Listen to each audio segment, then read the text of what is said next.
Os estoicos diziam que tudo precisa mudar. Caso contrário, nada de novo poderia surgir.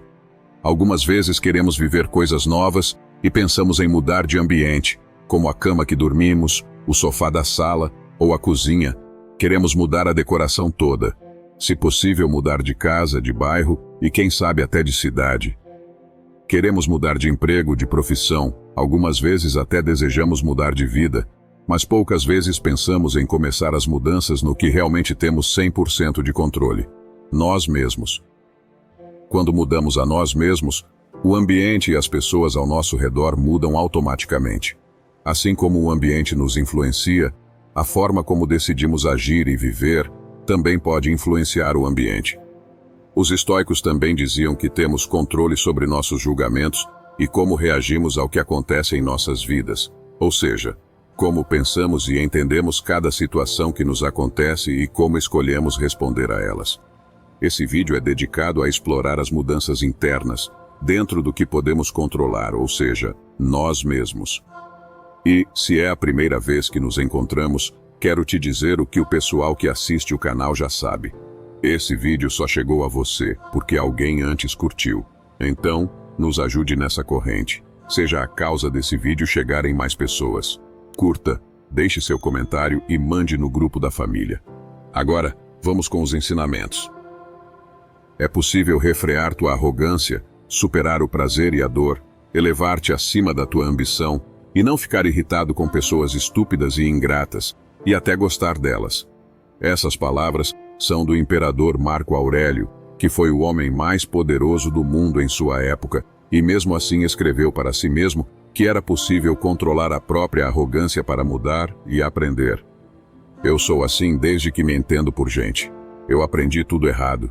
Meus pais me deram um péssimo exemplo. Todo mundo faz isso. Se você utiliza essas afirmações para justificar ou defender sua falta de mudança, depois desse vídeo, não vai conseguir mais fazer isso. Porque essas são as desculpas ou muletas mais comuns que todos nós usamos e nos encostamos para permanecer exatamente como somos, alimentando nossas falhas de caráter, em vez de nos esforçarmos a cada dia para nos tornarmos melhores. Talvez você nunca tenha ouvido falar ou pensado desse jeito, mas resistir à mudança pode ser considerado uma atitude de arrogância. Quando recusamos a nos adaptar ou evoluir, estamos basicamente assumindo que já sabemos tudo o que é preciso saber, ou que nossa maneira atual de fazer as coisas é a melhor que existe no mundo. Por outro lado, reconhecer que precisamos mudar geralmente é um ato de humildade, que mostra nossa disposição para aprender e nos desenvolver. É totalmente possível controlar nossa raiva, nossa insegurança, nosso ego ou nossa arrogância. É possível nos reeducarmos e abandonar nosso descontrole financeiro, nossa necessidade de doces e açúcar desenfreada, nossa preguiça diária. Como você pensa que outras pessoas conseguem? Com certeza os pais delas não eram perfeitos. Elas não cresceram em um mundo cor-de-rosa ou imunes aos problemas, dificuldades da vida, ou sem tentações, vícios, ego ou vaidade. Elas simplesmente aprenderam a lidar com isso, a resolver seus problemas a partir do que podem controlar, suas respostas emocionais. Essas pessoas trataram o desenvolvimento pessoal como quem resolveria qualquer problema, dedicando-se a encontrar soluções e avançando aos poucos, com um passo de cada vez.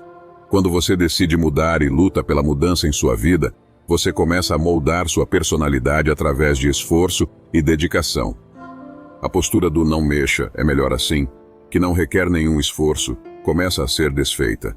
Você deixa de se considerar apenas como prejudicado nas situações e passa a reinterpretar o que te acontece. E assim, você consegue responder de uma nova forma. Por exemplo, imagine uma situação em que você está buscando um novo trabalho e é rejeitado em uma entrevista, que na sua visão era o emprego dos sonhos. E ao receber um não, você fica decepcionado e inteiramente desanimado. Se você apenas interpretar essa situação como algo ruim, esse desânimo vai te contaminar. Provavelmente você começará a questionar suas capacidades e duvidará de si mesmo. É claro que um resultado negativo, como uma rejeição, não é algo que nos deixa felizes, mas se aprendermos a ver a situação de um ponto de vista estoico, veremos apenas o fato. e podemos remodelar a nossa resposta emocional. Em vez de apenas ser consumido pelo desânimo, insegurança e começarmos a nos diminuir, podemos ver essa rejeição como faz parte do caminho e analisar e corrigir os pontos fracos do nosso currículo e rede de contatos no LinkedIn, por exemplo, que pode nos levar a novas oportunidades. Ou seja, passamos a ver a situação como realmente é, e não através do nosso pânico de rejeição e gatilhos de inseguranças. E depois que você muda sua postura, as coisas também mudam.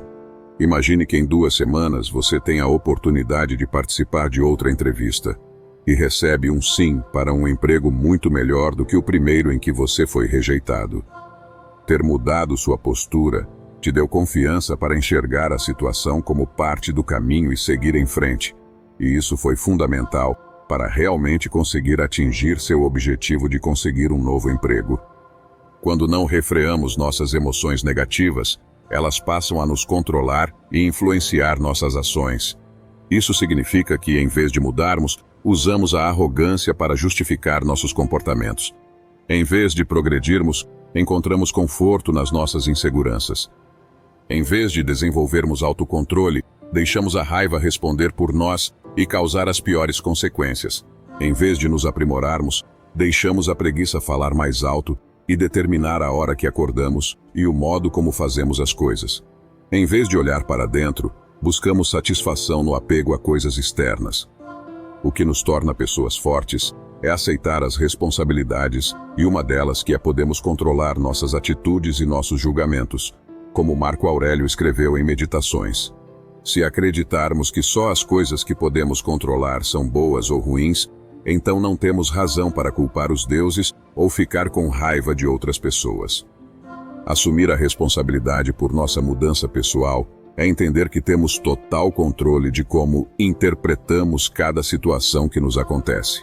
E isso automaticamente nos impede de culpar a vida, Deus, a inflação, o mercado, o cachorro ou o som do vizinho, ou qualquer outra pessoa que faça parte da sua vida. Quando assumimos essa responsabilidade, a forma como nos posicionamos na vida muda, pois começamos a nos responsabilizar por nossas atitudes. Uma história de bastidores conta que na mesa do ex-presidente dos Estados Unidos, Harry Truman, havia uma placa com a frase: "A responsabilidade para aqui". Como político americano e presidente com um grande poder, ele sabia que era o único responsável por suas ações e que não poderia culpar mais ninguém por elas. Da mesma forma, em nossas próprias vidas, somos como presidentes do nosso destino. Nosso poder está nas escolhas racionais que fazemos ou deixamos de fazer durante nosso dia. Não controlamos tudo o que acontece ao nosso redor, mas podemos controlar como reagimos. Podemos controlar nossas atitudes. E isso é o suficiente para mudarmos, para que realmente algo novo possa acontecer em nossas vidas. A verdadeira mudança acontece quando enfrentamos cada dia, sabendo que não podemos passar a nossa responsabilidade para os outros, que não podemos transferir a responsabilidade pelo nosso progresso ou pela nossa estagnação na vida a outras pessoas. Tudo começa e termina com a gente. Epicteto orientava seus alunos a usarem a contraforça em seus treinamentos.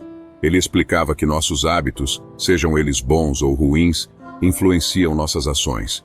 Portanto, ele sugeriu que usássemos essa influência a nosso favor.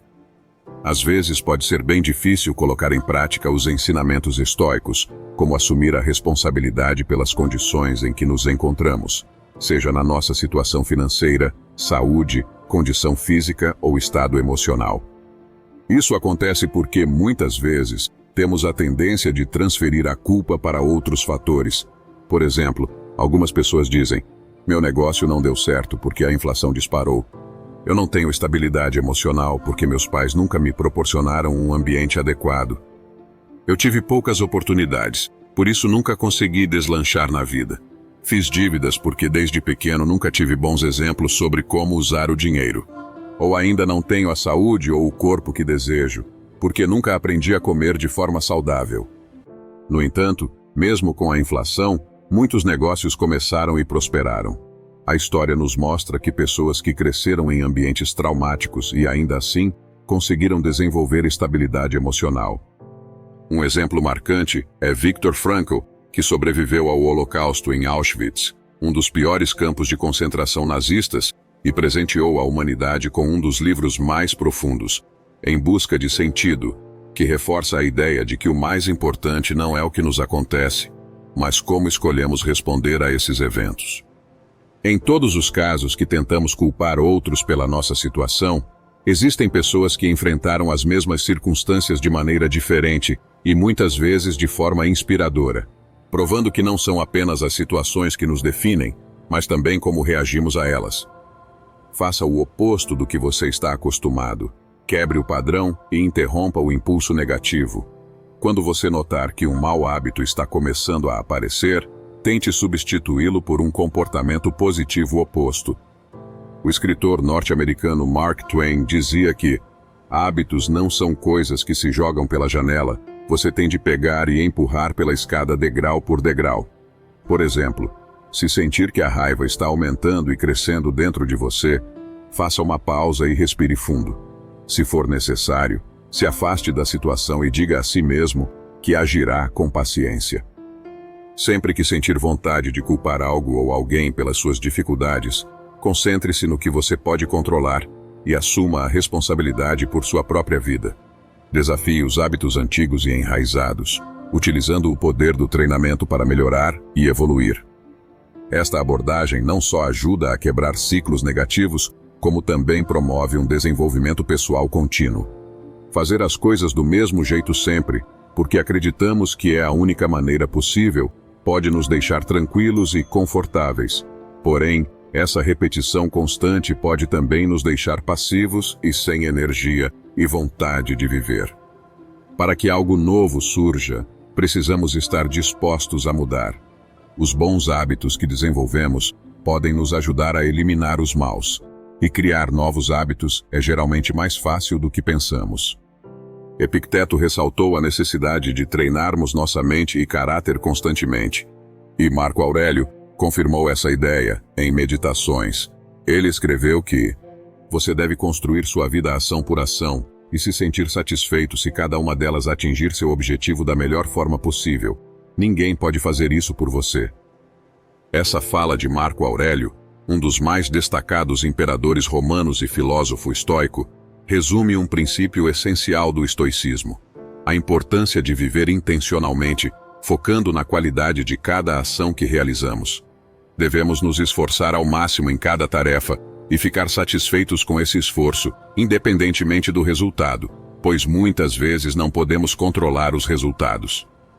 Marco Aurélio nos lembra que somos os únicos responsáveis por viver nossa própria vida e por nossas ações.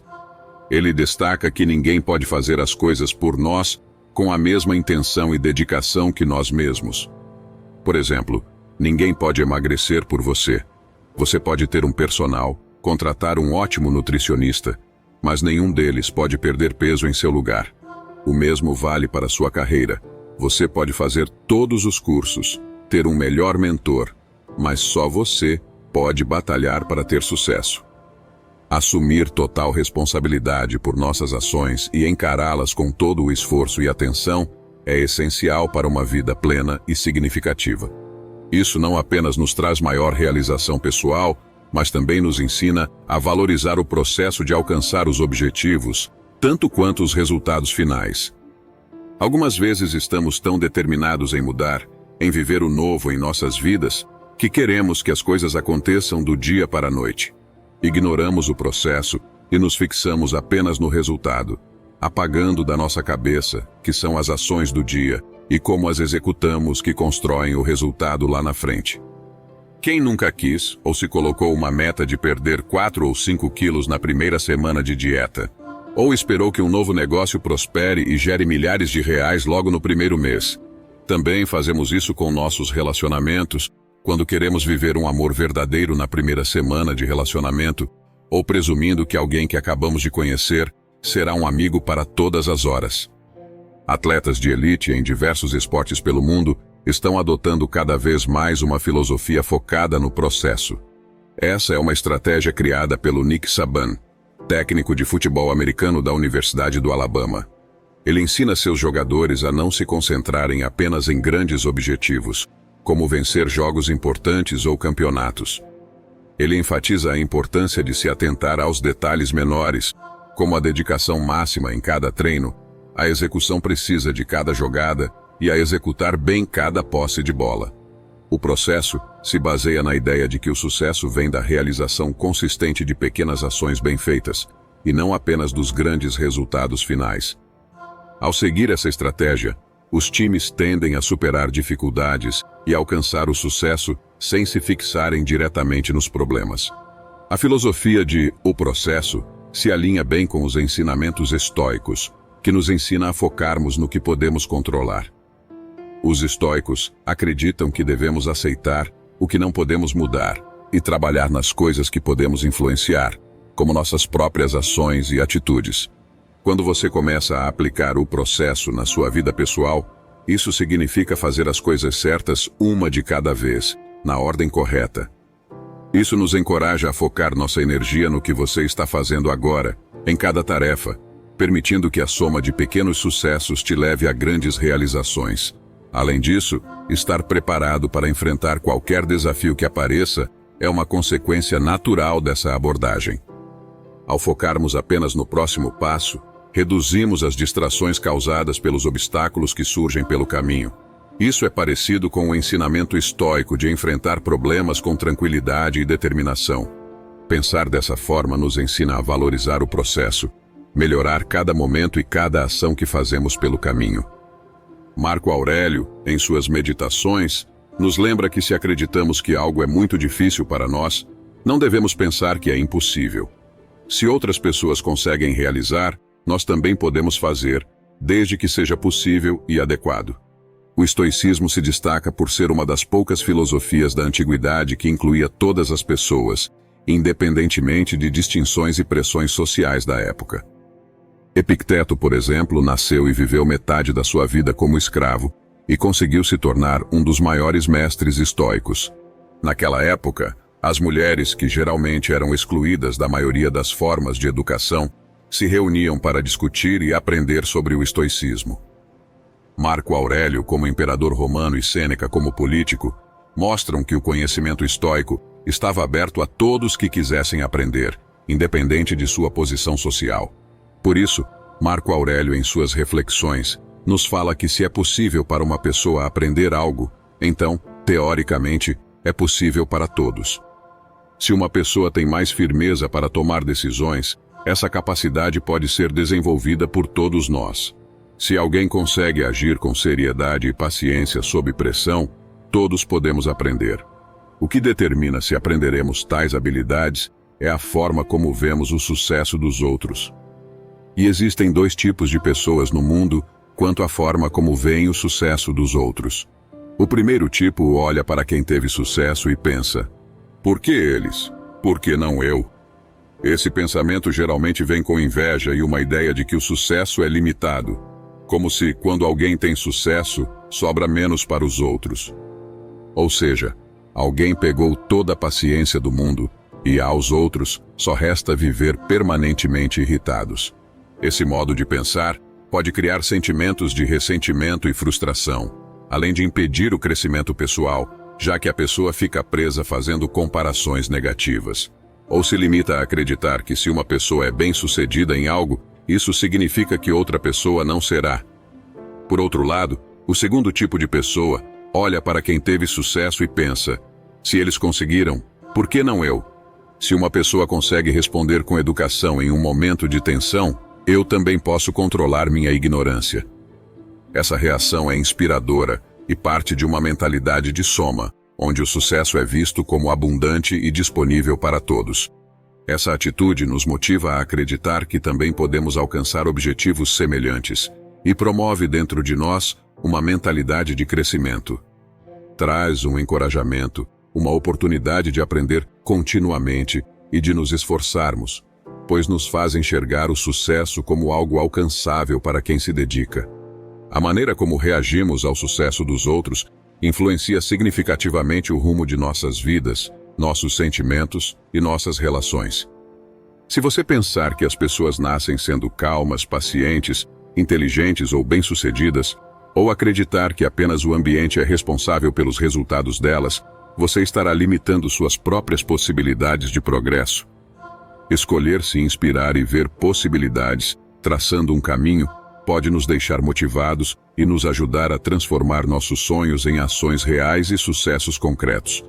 Por outro lado, se nos deixarmos levar pela inveja, isso pode paralisar nosso crescimento e nos prender a um ciclo de negatividade e insatisfação. Epicteto, um filósofo que nasceu escravo e sofreu torturas físicas, ensinou que o desenvolvimento do caráter está acessível a todos que o buscam e trabalham por ele, não sendo exclusivo de algumas poucas pessoas ou de uma classe social específica. Imagine se Epicteto tivesse se conformado com as circunstâncias em que nasceu. Ele não teria se tornado um dos maiores professores estoicos e um mentor que é lembrado até hoje. Portanto, se perguntar quem você será, é um convite para refletir sobre como reagimos ao sucesso alheio, como pessoas que invejam e se frustram, ou como pessoas que enxergam uma possibilidade. Essa resposta determina quais valores queremos desenvolver em nossa própria vida. E se você chegou até aqui, comente. Gratidão. Aproveite também para conferir nossa playlist completa sobre estoicismo. Temos diversos temas que também podem te ajudar. Obrigado por assistir.